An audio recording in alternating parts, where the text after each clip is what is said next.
Good evening everyone. मैं प्रियंका सरकार आज आप सभी के सामने फिर से आई हूँ कुछ नए एक्सपीरियंसेस को शेयर करने। First of all welcome back to my channel everyone. So कितना अच्छा लग रहा है ना हमारा ये देश का तिरंगा। एक अलग ही एनर्जी मिल जाती है इसको देख करके। तो सबसे पहले तो बिलेटेड फिर से एक बार कर चुकी हूँ, फिर से एक बार आप सभी को स्वतंत्रता दिवस की हार्दिक शुभकामना। और आपको पता है स्वतंत्रता का मतलब, उसका अर्थ सिर्फ इस तरह से झंडा फहराना नहीं होता, सिर्फ इस तरह से उसको मनाना, सेलिब्रेट करना, कुछ परफॉर्मेंस दे करना, कुछ परफॉर्मेंस कर देना, ये नहीं होता। उसका मतलब होता है लड़कियों की स्वतंत्रता। स्पेशली मैं उन लड़कियों की बात कर रही हूँ जिन्हें खुल करके अपने जीवन के किसी भी फैसले लेने के लिए परमिशन नहीं है, जिन्हें अपनी जिंदगी के फैसलों के लिए भी दूसरों के ऊपर निर्भर रहना है, जिन्हें 24 साल अगर हो गया तो उसके बाद वो पढ़ेंगी कि नहीं पढ़ेंगी, ये डिसीजन जिस घर में वो ब्याह होकर के जाएंगी वो घर वाले लेंगे, यानी वो लड़के लेंगे। अगर वो चाहेंगे तो इट्स ऑल राइट, वो कर सकती है अपना करियर ओरिएंटेशन, अपना पढ़ाई को कंटिन्यू, और अगर नहीं तो फिर उसको बन के रहना पड़ता है एक हाउसवाइफ। आई थिंक, मुझे नहीं पता कितना मैं करेक्ट हूँ, बट जैसे मैंने अपने सराउंडिंग्स में देखा है, अपने दोस्तों को जिनके साथ मैं पढ़ा करती थी, जिनके साथ मैं खेला करती थी, जैसा मैंने अनुभव किया मेरे चारों तरफ के लोगों से जो मैंने देखा, अराउंड 50% फीमेल्स ग्रेजुएट करके हाउसवाइफ है। देखिए, हाउसवाइफ होना कुछ गलत नहीं है। एक घर को चलाना, एक देश को चलाने जितना डिफिकल्ट है। एक दिन अगर हमारे घर में जो मम्मी है, दादी है, फीमेल्स अगर बीमार पड़ जाए तो हमें पता लगता है कि सुबह से लेकर के रात तक में वो लोग क्या करते हैं। एकदम हालत खराब हो जाती है, क्या बनाए, क्या खाए, कैसे संभाले। ऐसा लगता है जैसे कि मतलब कितना सारा हेडेक आ गया है सर पे, इतना डिफिकल्ट लगता है हम लोगों को। तो वैसे सिचुएशन में एक दिन आप संभाल के भी अगर देखेंगे तो एक घर चलाना बहुत मुश्किल है। इसलिए मैं बहुत रेस्पेक्ट करती हूँ हाउसवाइफ की। मेरी माँ खुद हैं, बिकॉज वो अपनी एजुकेशन ज़्यादा दूर तक कंटिन्यू नहीं कर पाई थी, तो और उनको मन भी नहीं था, because she is a very family loving person. तो उन्हें परिवार के साथ रहना, उनमें ही वो बहुत व्यस्त रहती हैं। अपने लिए अलग से उन्होंने कुछ किया नहीं, और यही तो बात है ना। फीमेल्स जो हाउसवाइफ्स हैं उनकी तो मैं तहे दिल से रेस्पेक्ट करती हूँ कि आप जो है इतना बड़ा सेक्रीफाइस कर रही हैं कि आप पूरे दिन दूसरों के बारे में ही सोचे जा रही हैं। आप खुद के बारे में कब सोचेंगे? हाउसवाइफ तो हर मतलब अगर कोई लड़की जॉब भी करती है, वो इवन 50,000 भी कमा करके लाती है ना, तो उस फीमेल को भी अपने बच्चे को जाकर के फिट करना होता है। वो मदर भी अपने बच्चे को ब्रेस्ट फेड करती है, वो मदर भी अपने बच्चे का ड्राइपर बदलती है ना। वो माँ भी जो है घर पे जाकर के खाना भी बनाती है, सब कुछ करती है। एक फीमेल को नेचुरली ऐसा बनाया ही गया है कि उसे हर कुछ उसे करना ही है, उसके रिस्पॉन्सिबिलिटीज, चाहे बाहर को कितना भी कमा क्यों लेंगे। आप घर पे सर्वेंट झाड़ू पोछा के लिए रख सकते हो, पर किचन के काम, आपके जो पूजा के रिचुअल्स के काम, घर के दायित्वों में ना बहुत सारे काम आते हैं। वो काम तो एक घर की बहू को और एक घर की बेटी को ही करना पड़ता है। तो वो बहू और वो बेटी अगर 50,000 कमा के भी लाती है ना, तो भी उसको वो काम करना पड़ता है। तो वैसे तो इवन दो अगर कोई फीमेल जॉब कर रही होंगी तो फिर भी वो एक हाउसवाइफ का आधे से ज़्यादा काम तब भी करती है। हमारे स्कूल के टीचर्स भी, मैम लोग भी बोलती थी कि you have to do much more work than a normal female if you are doing job. अगर आप काम कर रहे हो, अगर आप मतलब एक सर्विस पेमेंट हो, तो ऐसा मत समझना कि घर का काम तुम्हें करना नहीं पड़ेगा। तुम्हें वो भी संभालना पड़ेगा और तुम्हें अपना जॉब भी संभालना पड़ेगा, जिस जॉब से तुम्हें पेमेंट मिल रहा है। तो वैसे तो अगर देखें तो एक फीमेल तो जो जॉब करती हैं, पैसा कमा के लाती हैं, वो अराउंड उसके 50-60% काम भी करती ही हैं।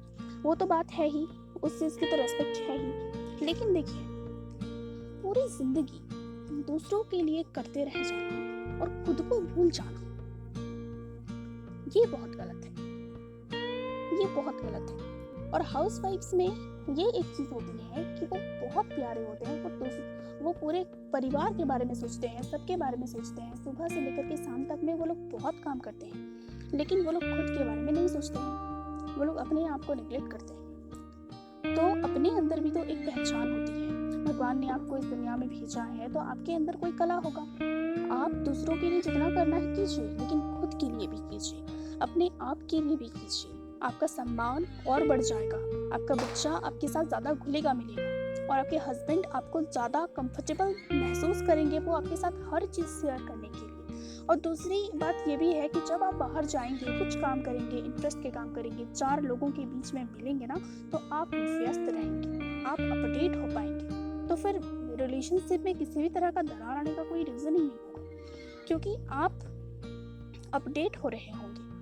एक अलग ही रेस्पेक्ट आपको नेशन के थ्रू मिल रहा होगा, क्योंकि आप अपने टैलेंट को काम में लगा रहे होंगे। देखिए, हर इंसान को रिस्पॉन्सिबिलिटीज़ तो उठानी पड़ती हैं, पर वो रिस्पॉन्सिबिलिटीज़ तो उसके टैलेंट नहीं होते हैं, वो उसकी जिम्मेदारियाँ होती हैं। रिस्पॉन्सिबिलिटीज़ क्या है? वो तो हमारे कुछ दायित्व हैं, कुछ मतलब कि ऐसा काम है जो हमारे जो एल्डर्स हैं वो करते आए थे।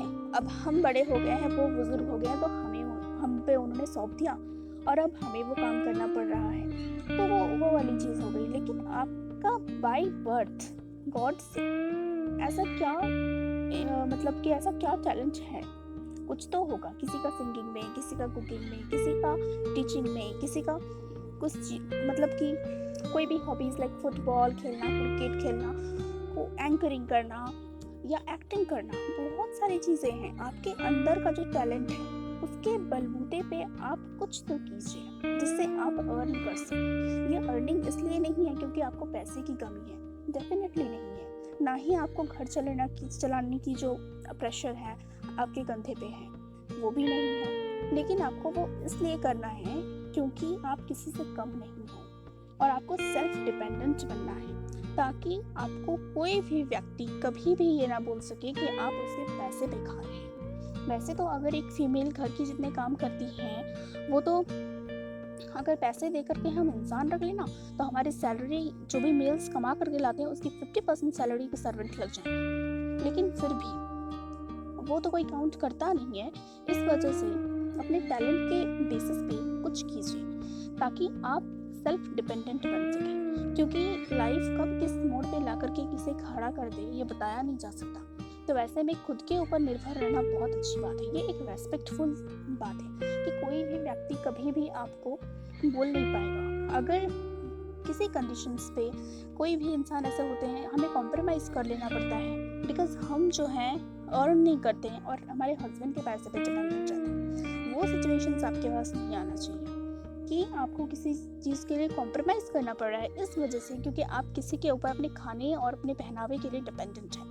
बिल्कुल भी नहीं। एक लड़का के पास जितनी जिम्मेदारियाँ मतलब जितने उसके हाथ पैर ऑर्गन्स हैं, एक लड़की के पास भी उतना ही है। फिर भी अगर वो लड़का पूरे परिवार का खर्चा उठा सकता है तो एक लड़की सिर्फ अपने खर्चे क्यों नहीं उठा सकती है? और ये बात सिर्फ उस चीज़ की नहीं है, ये उससे भी बड़ी बात ये है कि जब आप कमाएंगे ना तो ऐसे क्या होता है कि हमारे जो समाज है उसमें लड़कों के कंधे पे ये पूरा भार होता है। तो इसके वजह से उन्हें ओवर टाइम करना पड़ता है, उन्हें दिन भर 24/7 काम पे लगे रहना पड़ता है। वो ना दिवाली ठीक से सेलिब्रेट कर पाते हैं, ना दुर्गा पूजा ठीक से सेलिब्रेट कर पाते हैं, ना ईद, ना मुहर्रम, कुछ नहीं, क्योंकि उनका पूरा परिवार, माँ बाप, वाइफ, बच्चे, भाई बहन, सबका जो प्रेशर है वो सिर्फ उनके माथे पे होता है कि उन्हें चलाना है घर, उन्हें सब कुछ संभालना है।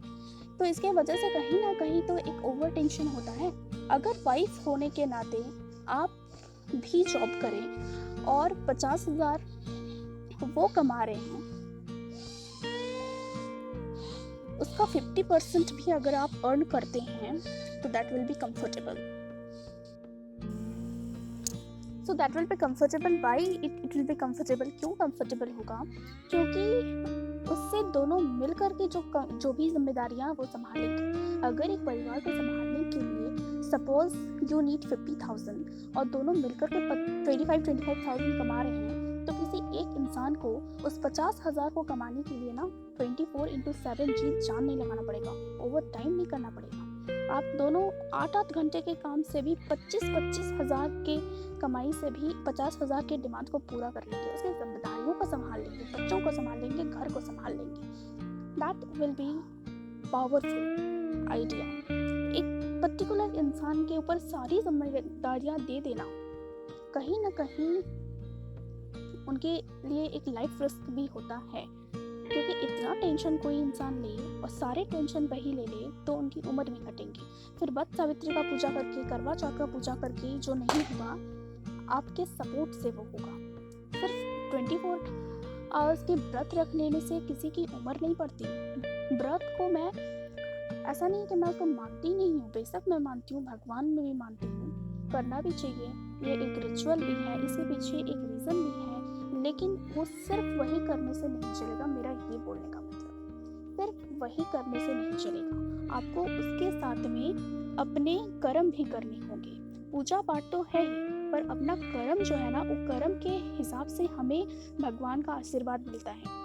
सबसे ज़्यादा हमें आशीर्वाद हमारे पुण्य से मिलता है, हमारे कर्मों से मिलता है, क्योंकि कर्म ही पूजा है। और कर्म ये है आपका सपोर्ट, कि जहाँ पर आप कुछ करके टेंशन कम करें, जहाँ पर इतनी बड़ी जिम्मेदारियों में आप साथ दें और साथ दे करके उन जिम्मेदारियों को साथ मिल करके निभाएं। जब हर चीज़ में एक लड़का साथ देता है और इस चीज़ की वो वादे भी करता है, तो लड़की क्यों नहीं दे सकती? साथ देने की जिम्मेदारी सिर्फ लड़कों को ही क्यों, वो साथ एक लड़की भी तो दे सकती है, तभी तो म्यूचुअल रिलेशनशिप होगा। सो मेरा यही इंटेंशन था, यही मैसेज देना था, क्योंकि जिस दिन लड़कियां इस लेवल पर पहुंच गई, उस दिन उनकी रेस्पेक्ट लड़कों की नज़र में तो बढ़ेगी, साथ में ही वो अपना प्रोटेक्शन खुद करना सीख जाएगी। जब वो जिम्मेदारियां लेना सीखेंगी, जब वो एक लड़कों के, तभी वो एक लड़का के समान हो पाएगी। कोई लड़की अगर काम कर रही है और पैसे कमा के लेके आ जा रही है, दैट इज, या विदाउट डूइंग जॉब ऐसे घर पे ही रह जा रही है, ये डिफाइनिंग फैक्टर नहीं है कि एक लड़की अपने आप को, एक लड़की कितनी ज़्यादा एडवांस है। आप किसी परिवार का दायित्व को अपने कंधे पे ले रहे हैं, जैसे लड़का लेता है, एटलीस्ट 50% पे उसमें अपने भाई को, अपने पापा को, अपने हस्बैंड को हेल्प कर रहे हैं। ये सबसे बड़ा इंडिकेशन है कि आप सेल्फ डिपेंडेंट हैं। और जिस दिन आपने ये जिम्मेदारियां लेना सीख लिया, उस दिन जब आप सड़क पे रात के 12 बजे चलेंगे ना, उस दिन आपको किसी लड़के को बगल में एज अ बॉडीगार्ड लेकर के चलने की ज़रूरत नहीं पड़ेगी। उस दिन आप अपना सहारा खुद बनेंगे, उस दिन आप अपना प्रोटेक्शन खुद कर पाएंगे, आप खुद अपना हथियार बनेंगे, क्योंकि लोग आपसे उतना ही डरेंगे जितना वो लड़कों से डरते हैं। एक लड़का के साथ कोई छेड़खानी नहीं करता अगर वो आधी रात में भी बाहर जाए, पर एक लड़की के साथ नहीं करता है, क्योंकि दुनिया ने उसको वैसे बना ही दिया है। दुनिया ने उसको बना दिया है कि लड़के ही प्रोटेक्ट कर सकते हैं। But prove them wrong, prove them कि लड़कियां भी लड़कों का प्रोटेक्शन बन सकती हैं। उसको उल्टा प्रूफ कीजिए, तभी हमारा देश आज़ाद बनेगा, तभी हमारे देश के इस स्वतंत्रता दिवस को हम बहुत ही अच्छे से सेलिब्रेट कर पाएंगे, और उसी दिन होगा real celebration. Thank you everyone. अगर आप सभी को मेरा दिया हुआ मैसेज अच्छा लगा हो, तो प्लीज़ जितने भी हस्बैंड्स इस वीडियो को देख रहे हैं, वो अपनी वाइफ को सेल्फ मोटिवेट करें, ये वीडियो फॉरवर्ड करें और उन्हें पढ़ने लिखने और अपने पैरों पे खड़ा होने के लिए हेल्प करें, क्योंकि अगर वो आगे बढ़ेंगी तो आपको भी उसमें हेल्प मिल पाएगा। और जितने भी फर्दर इस वीडियो को देख रहे हैं, या कोई भाई, तो आप भी अपनी बेटी, अपनी बहन, अपने घर की औरतों की इज्जत तो करें ही, और उनके सपनों को पूरा करने की जिम्मेदारी लें। उनके सपनों को कुचलिए मत। ये मत सोचिए कि वो आगे बढ़ जाएंगी तो वो जो है परिवार नहीं देख पाएंगी। वो अगर आगे बढ़ेंगी तो परिवार को और बहुत अच्छे से देख पाएंगी। वो परिवार को सिर्फ संभालेंगी नहीं, बल्कि फाइनेंशियली भी सपोर्ट कर पाएंगी, और आपको ओवर टाइम नहीं करना पड़ेगा। फिर जो भी फैमिली के फाइनेंशियल डिमांड है, वो दोनों मिल करके पूरा कर पाएंगे। Thank you everyone. जिन लोगों ने भी इस वीडियो वीडियो को देखा है, तो इसी खूबसूरत मैसेज के साथ मैं प्रियंका सरकार आप सभी से लेती हूँ विदा।